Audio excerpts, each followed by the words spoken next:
Dr. Kennedy Graham. Thank you, Mr. Speaker. I rise to draw the attention of the House to the quite extraordinary breakthrough that came out of the review conference of the International Criminal Court in Kampala last Saturday. At this conference, the states parties agreed, against all expectations, to adopt aggression as a justiciable crime in international law. There are many caveats entered into this agreement, and there is a considerable time delay before it becomes justiciable. But the fact that agreement has been reached on this most critical of all issues of international law is nothing short of remarkable. I believe it will come to be seen as the most important advance in international peace and security since 1945, when the UN Charter was adopted. The meeting agreed that aggression would become a crime under the Rome Statute once a decision has been taken by a two-thirds majority of the 111 states parties. This decision will be taken only after January 2017. But if 7 years ahead seems far away, we do well to recall that work towards making aggression a crime has been ongoing since 1920, exactly 90 years ago. In that historical light, 7 years is a fleeting period. The definition of the crime and its associated elements have been agreed. And the most intractable issue of all, the relationship between the Court and the UN Security Council, has been sorted.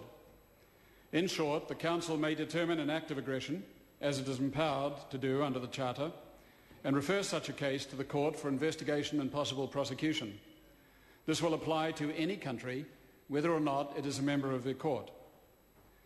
Even in the event that the Security Council does not make such a determination, the ICC prosecutor may investigate a case of aggression, provided a pre-trial chamber gives the green light. In such a case, however, he may proceed only against those countries that are members of the Court and which have accepted the jurisdiction of the Court over the crime. Notwithstanding these shortcomings, the fact that agreement was reached on aggression is little short of astounding.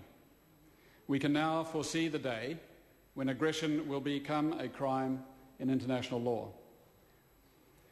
This House will recall the Members' Bill which I submitted last year, the International Non-Aggression and Lawful Use of Force Bill. My bill was debated in August and September and voted down in first reading, though not by a large majority, only 64 to 58. It could have become law. The aim of that bill, as described at the time, was to put into domestic law